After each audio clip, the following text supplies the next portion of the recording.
नमस्ते भगवन् भूयो नमस्ते धरणीधर नमस्ते सर्वनागेन्द्र नमस्ते मधुसूदन नमस्ते देवदेवेश नमस्ते गरुडध्वज नमस्ते कमलाकान्त अनन्ताय नमो नमः।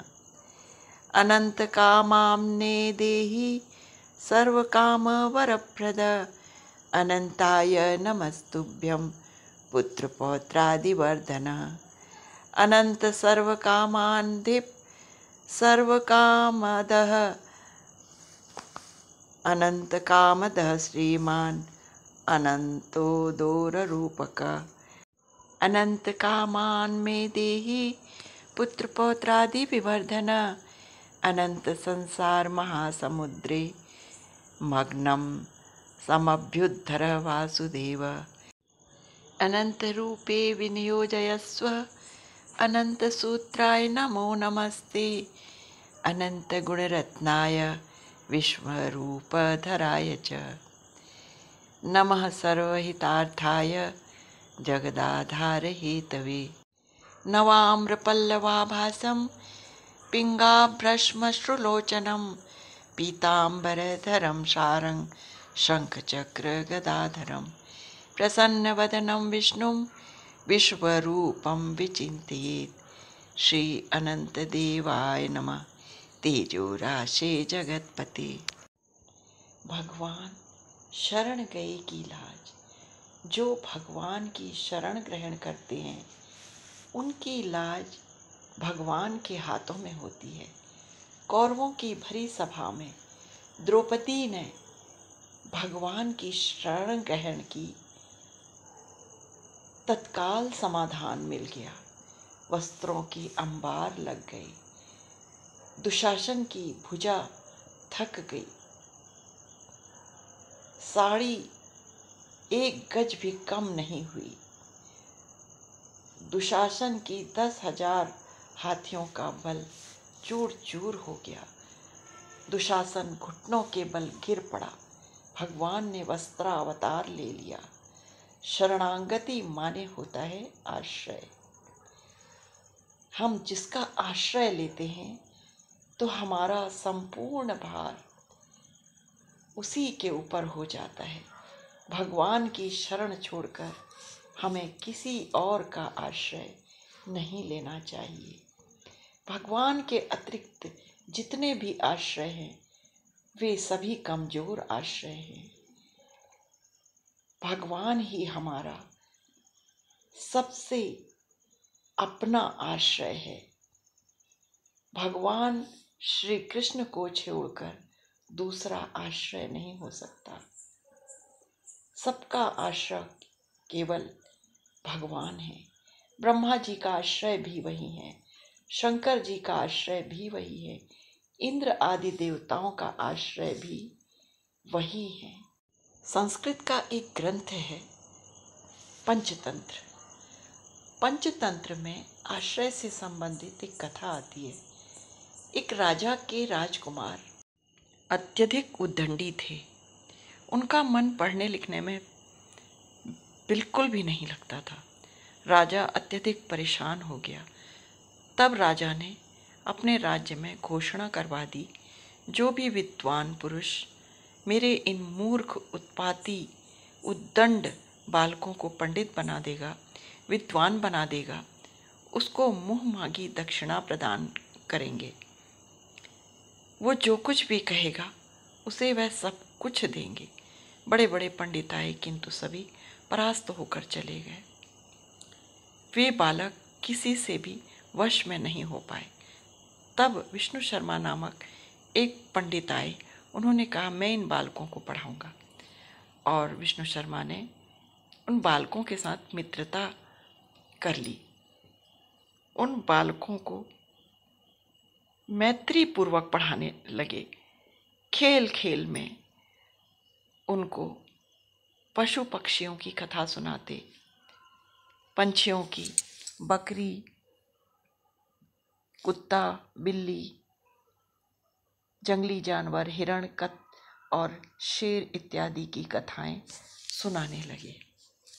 कथाएं सुनाते सुनाते बीच बीच में वे धर्म शास्त्रों के श्लोक भी उन्हें याद कराने लगे। उन्हें धर्म शास्त्रों के श्लोक, पुराणों के श्लोक सुनाकर उन्हें नीति का पंडित बना दिया, राजनीति का महान विद्वान बना दिया, धर्मशास्त्र का महा पंडित बना दिया।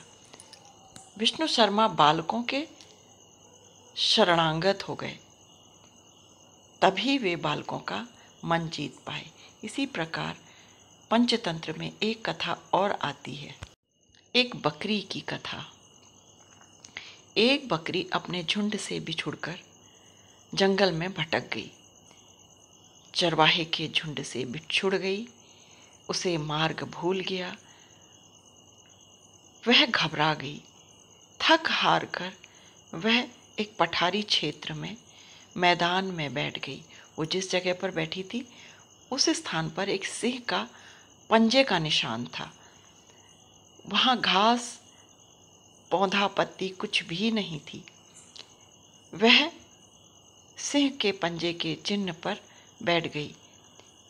वह जहाँ बैठी थी वहाँ सिंह के पंजे का चिन्ह था। बकरी ने मन में सोचा, इस जंगल में बिना आश्रय के नहीं रहना चाहिए, जहाँ कि मेरा कोई भी नहीं है, और आश्रय किसी कमजोर का नहीं अपितु शक्तिशाली का लेना चाहिए। इस वन में सबसे अधिक शक्तिशाली तो वनराज सिंह है। यह उसी सिंह का चरण चिन्ह है, तो मैं इसी सिंह के चरण चिन्ह का आश्रय ले लूंगी। और वह आश्रय लेकर के उस सिंह के उस पंजे के निशान के में बैठ गई। उसके पास सबसे पहले सियार आया। सियार ने सोचा 2-4 गीदड़ मिलकर इस बकरी का शिकार कर लेंगे। बकरी चुपचाप बैठी रही, जैसे वो डर ही नहीं रही थी। सियारों ने कहा, ए बकरी, डरती नहीं? खबरदार, मैं तुमसे क्यों डरूंगी, भागो यहां से। सियार बोले, ये तो बड़ा हमको डांट रही है, इस जंगल में तुझे भय नहीं लगता? बकरी बोली, तेरी आंखें फूट गई हैं, जरा देख, मैं सिंह के आश्रय में हूँ, सिंह के पंजे की आराधना कर रही हूँ, उपासना कर रही हूँ, मुझे यहाँ नियुक्त किया गया है। उसकी बातें सुनकर गीदड़ भाग गए। फिर उस जंगल में भेड़िया आए, लकड़बग्घे आए, एक एक करके सभी हिंसक पशु आए और उस बकरी की बातें सुनकर सभी वापस चले गए। फिर सिंह आया। सिंह भूखा था, उसने बकरी को मारकर खाना चाहा। सिंह बकरी को मारता नहीं है, किंतु भूखा होने पर वह दहाड़ता हुआ बकरी की ओर बढ़ा, किंतु बकरी बिल्कुल भी नहीं डरी। सिंह को बड़ा आश्चर्य हुआ, ये बकरी डरती नहीं। तब बकरी ने बताया, मैं तो आपके आश्रय में हूँ, मैं आपकी शरण सेविका हूँ, मैं आपसे क्यों डरूंगी। वनराज, आप देखिए, मैं आपकी चरण सेविका हूँ, आपकी चरण वंदना कर रही हूँ। सिंह अत्यंत प्रसन्न हो गया कि इस जंगल में आज तक कोई भी ऐसा नहीं है जो मेरा इतना भक्त हो। सिंह ने पूछा, तुझे क्या चाहिए? मैं तुझसे अत्यंत प्रसन्न हूँ।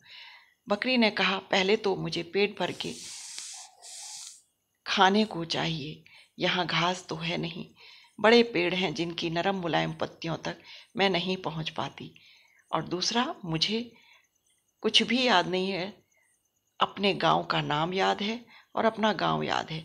मेरा पेट भर जाए तो मुझे मेरे गांव छोड़ दिया जाए। सिंह ने गजराज को बुलाया और गजराज से कहा, इसे अपने पीठ में बिठाकर, अपने सिर के ऊपर बिठाकर इसको इस बड़े वृक्ष से इसका पेट भर जाए, कुछ इस प्रकार का उपाय कीजिए। तो गजराज ने उस बकरी को अपनी पीठ पर बिठा लिया। बकरी कूदकर उसके सिर के ऊपर चढ़कर मुलायम पत्तियां खाकर अपना पेट भर लिया। बकरी ने अपना पेट भर लिया। फिर वनराज ने उसे गजराज से कहा कि इसे इसके गांव छोड़ दो। इस प्रकार बकरी ने अपनी बुद्धि से, अपने चातुर्य से सिंह के शरण होकर अपने जीवन की रक्षा कर ली। इसी प्रकार विवेकशील मनुष्य को भी चाहिए कि वह भगवान का आश्रय ले। परमात्मा के आश्रय के अलावा हमारा और कोई भी आश्रय नहीं हो सकता। संसार के सारे आश्रय झूठे हैं। केवल और केवल परमात्मा का आश्रय ही सच्चा आश्रय है। हरि शरण होकर हमें परमात्मा का आश्रय लेना चाहिए, तभी हमारा उद्धार संभव है। आज अनंत चतुर्दशी के दिन परमात्मा के आश्रय, अनंत स्वरूप परमात्मा के आश्रय लेने के लिए हमें तत्पर हो जाना चाहिए। अनंत चतुर्दशी उन अनंत परमात्मा के भक्ति, उनके शरणागत होने का एक उत्तम दिवस है। हमें उस परमात्मा के शरणागत होकर अपने जीवन को धन्य बना लेना चाहिए।